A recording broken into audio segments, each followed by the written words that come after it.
Bagaimana kita mengenali seorang itu ahlul bait? Apakah dari nama seperti di Indonesia yang digelar dengan baik? Banyak juga di sini kayaknya. Bagaimana kita mengenal ahlul bait dari namanya atau mereka dengan sekedar dijulukin Habib? Seperti yang kami katakan tadi, siapapun dari mereka, dari kelompok Habib, mereka tidak pernah berdoa untuk jadi Habib, nggak ada.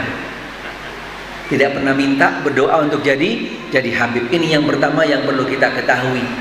Sehingga ketika kita nanti memberikan kedudukan kepada mereka pada tempatnya, benar-benar kita ikhlas tulus mengikuti sunnah Nabi, bukan hanya semata karena keturunannya.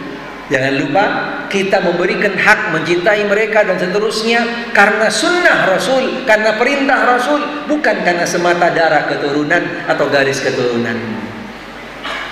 Yang kami jelaskan tadi, ketika mereka punya dasar, punya hubungan, punya garis nasab yang benar dan tepat dan bisa dibuktikan secara keluarga, ataupun juga apalagi mereka bisa membuktikan untuk kembali kepada lembaga yang memang mencatat tentang hal tersebut, bisa jadi mereka adalah keturunan Rasul.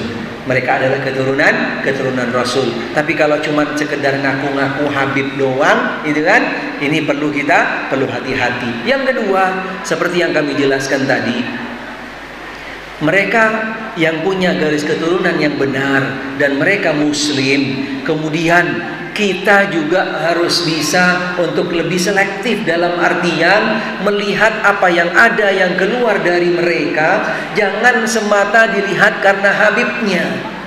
Yang mereka lakukan, yang mereka tunjukkan, yang mereka jalankan, sehingga kita itu terdorong untuk bisa memberikan hak kepada mereka selaku ahlul bait sesuai dengan apa yang dibawa oleh Rasulullah sallallahu alaihi wasallam. Jadi poin dasarnya jelas. Kita diperintahkan untuk memberikan hak kepada mereka karena perintah Rasul, karena sunnah Rasul, dan yang ada pada mereka juga sejalan dengan sunnah Rasul sallallahu alaihi wasallam. Tidak mungkin kita mengikuti sunnah Rasul, mohon maaf gitu kan. Tapi kalau dari mereka ngajak untuk yang namanya wisata religi, ini tidak mengikuti sunnah Rasul, tidak mengikuti sunnah Rasul. Keliling, namanya makam-makam, gitu kan? Subhanallah. Ini sudah tidak sesuai dengan sunnah Rasul sallallahu alaihi wasallam. Walaupun kita tidak membenci secara personal, tetapi kita tidak suka dengan apa yang dia lakukan tidak sesuai dengan sunnah Rasul sallallahu alaihi wasallam.